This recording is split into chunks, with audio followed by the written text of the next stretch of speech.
تو ایک بندہ خدا تھا, بہت غضب کی باتیں سنیے آپ. ایک بندہ خدا تھا, اس نے رات میں خواب میں دیکھا ایک دن, کہیں بہت پہلے پڑھا تھا اس کو, سن کہ آپ کی زندگی کے ہیں دو حصے جی. آدھا غربت میں گزرے گا, آدھا دولت میں. چوائس آپ کی, جی. انتخاب آپ کا, چاہے پہلے دولت لے لو اور چاہے پہلے غربت لے لو. جی. تو انہوں نے کہا صاحب دیکھیے ہم اکیلے تو نہیں ہیں نا, ہمارا اپنا جو ہے وہ عیال ہے, ہمارا اپنا جس کو ہندی میں کہتے ہیں پریوار ہے, تو سب کو چونکہ مل کے رہنا ہے تو سب سے رائے تو لے لے کیا چاہیے. جی. خواب سے بیدار ہوئے, بیوی سے بات ہوئی کہ بھائی ایسا ایسا میں نے خواب دیکھا ہے, تو تمہاری کیا رائے ہے. تو دیکھیے ہم لوگ اگر ہوتے تو ہم کیا کہتے, سائیکل سے چلنے کے بعد کار سے چلنا اچھا لگتا ہے, صحیح بات ہے. لیکن اللہ نہ کرے کوئی کار سے چلنے کے بعد پیدل ہو جائے, وہ زیادہ کھلے گا نا. تو ہم اپنی بات کرتے ہیں, ہم تو کہتے صاحب پہلے غربت دے دیجئے, جی. 10-5 سال جو کاٹنا ہے کاٹ لیں گے, شروع میں طاقت بھی ہے پیدل بھی چل لیں گے, لاسٹ میں ہم کو دولت چاہیے. لیکن بیوی نے اس کو الٹی رائے دی. اب اس کے ذہن میں کیا تھا نہیں معلوم, ہو سکتا اس کے دماغ میں یہ رہا ہو کہ ان کی زندگی کی بات ہے آدھی, اور معلوم ہوا آدھی زندگی پہلے غربت لے لیں تب تک ہماری پوری ہو جائے, جی. ہم تو مر جائیں گے, یہ دولت میں آئیں گے. تو اس نے کہا کہ آپ پہلے دولت لے لیجئے.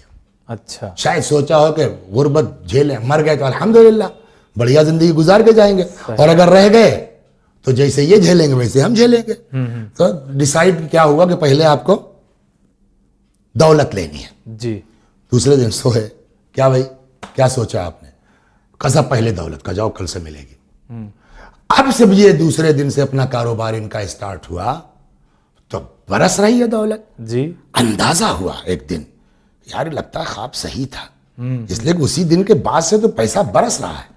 جی. اچانک دماغ میں اس کے خیال آیا کہ اگر یہ خواب صحیح ہے تو خواب میں کہا گیا کہ آدھی زندگی رہے گی دولت, جی. تو آدھی جب رہے گی تو رہے گی, ہاں. تو ہم اکیلے کیوں کھائیں.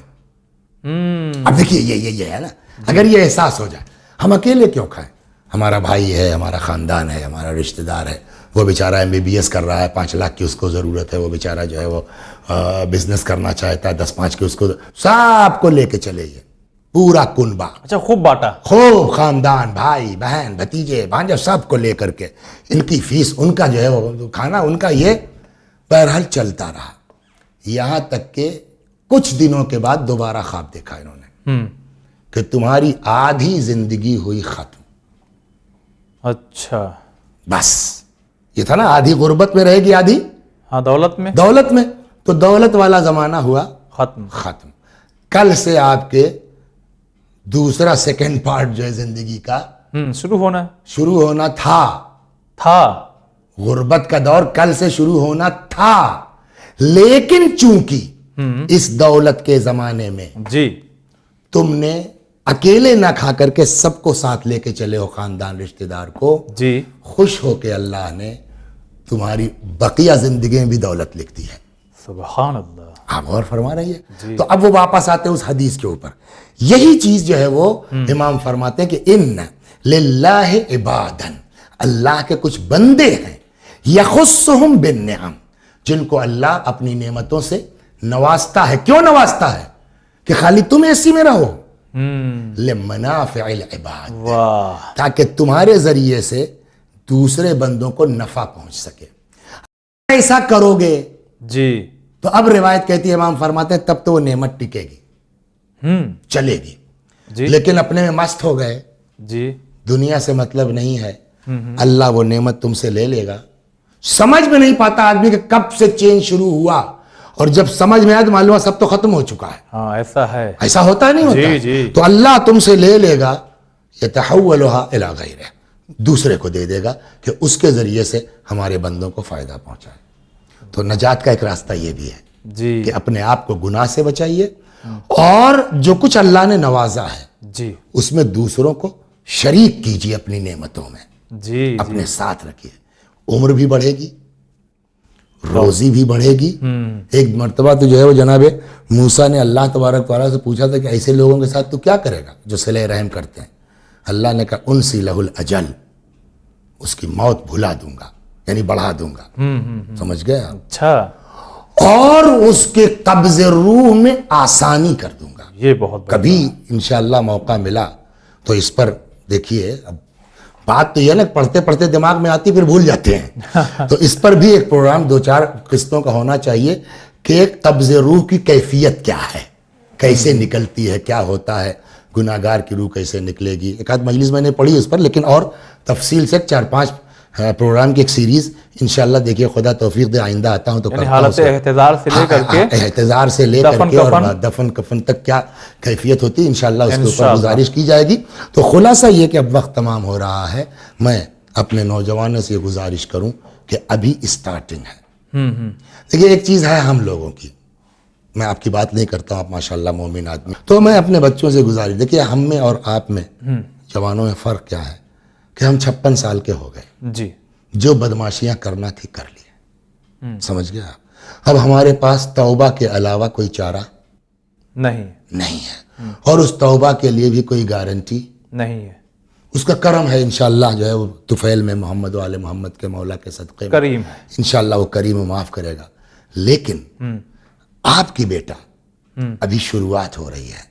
یہ پروگرام اسی لیے کیا جا رہا ہے کہ ابھی سے اگر ہمارے بچوں کو یہ بات سمجھائی جائے جی کہ بیٹا نماز روزہ واجب ہے وہ تو کرو, لیکن زیادہ مستحب نماز شب نہیں پڑھ پا رہے ہو کوئی بات نہیں ہے, مگر حرام مت کرو, گناہ مت. ہاں واجب مت چھوڑو, صبح کی نماز مت چھوڑو. ایک اور دوسرے 5,000 بھی تم کو پہلی پے مل رہی ہے نا, فریشر کو کتنا ملے گا؟ 15,000. جی. تو پچھلے مہینے تو نہیں ملا تھا نا کچھ, ہاں یہ پہلی پے ہے نا, جی. تو وہیں سے اسٹارٹ کر دو, کچھ نہ کچھ دینا, کچھ نہ کچھ. انشاءاللہ خدا ترقی دے گا, انشاءاللہ خدا برکت دے گا. جی. اس کو کر کے دیکھیں ہمارے بچے, غربا کو ساتھ لے کر کے, فقیروں کو ساتھ لے کر کے انشاءاللہ خدا برکت دے گا. اور ایک چیز اور بتا دوں, جی, ایسے لوگوں پر امام کی نگاہ کرم ہوتی ہے جو چیریٹی کرتے ہیں. چیریٹی کرتے ہیں. اچھا, چیریٹی کرتے ہیں, ایک چیز ان پر نگاہ کرم ہوتی ہے. جی. 2 دیکھیے اللہ, ابھی وہ ہم نے ایک حدیث سنائی تھی, نہیں آپ کو سنائی تھی, کہ اللہ نے کہا کہ آپ پیغمبر نے کہا کہ میرے اوپر وہی نازل ہوئی ہے کہ آپ اپنی امت کو سمجھا لیجئے, جس نے بھی میرے بندے کو ستایا ہے ہماری مسجد میں داخل نہ ہو. جی. یہ جب تک نماز پڑھے گا تب تک میں اس کے اوپر لعنت کروں. لعنت. اس کا کیا مطلب ہوا؟